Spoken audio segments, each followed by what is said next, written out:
So నేను మీకు ఒక క్వశ్చన్ అడుగుతున్నాను ఈరోజు. మీకు ఫ్యూచర్ లో కాబోయే హస్బెండ్ ఉంటారు కదా, సో అతనికి ఎలాంటి క్వాలిటీస్ ఉండాలి?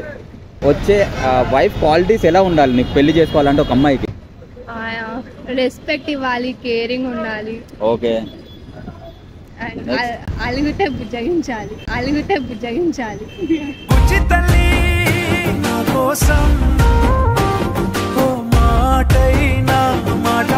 ఆమెనే జాబ్ చేయాలి బ్రో. ఆమెనే జాబ్ చేయాలి. సూపర్. ఎంత సాలరీ ఉండాలి?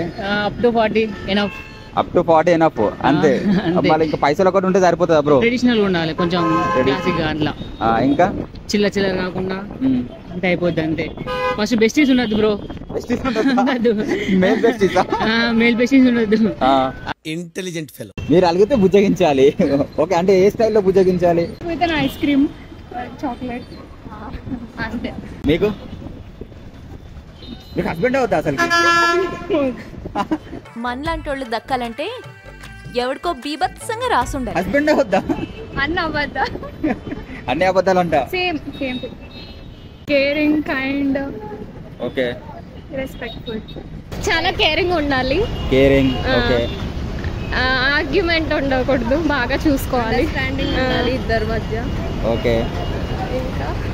ఇంకా గొడవలు అంటే కొంచెం దూరంగా ఉండాలి. ఓకే. ఎక్కువ కేరింగ్ ఉండాలి, ఇంకా అండర్స్టాండింగ్ ఉండాలి. కేరింగ్ అంటే బీభత్సంగా ఉండాలని ఉండవు.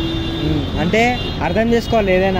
ఏదైనా అంటే నువ్వు వేరే అమ్మాయితో తిరిగినా కూడా అర్థం చేసుకోవాలా బ్రో? అది కాదు, మనం కాల్ లిఫ్ట్ చేయకపోయినా, మెసేజ్ కి రిప్లై చేయకపోయినా అది అర్థం చేసుకోవాలి మనం ఏ సిచ్యువేషన్ లో. ఓకే. ఇంకా కొద్దిగా అండర్స్టాండింగ్ చేసుకోవాలి. ఓకే. గొడవ పెట్టుకోవద్దు.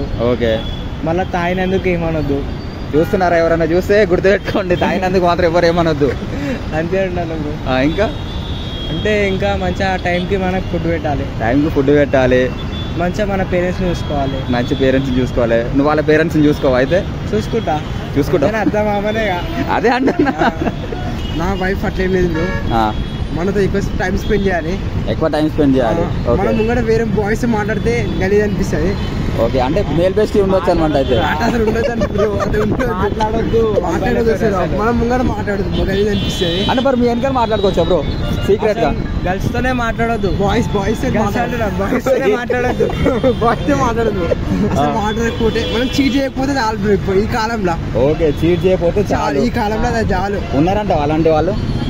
ఉంటారు, ఎక్కడెక్కడ 100% లో ఒక 10% మెంబర్స్ ఉంటారు.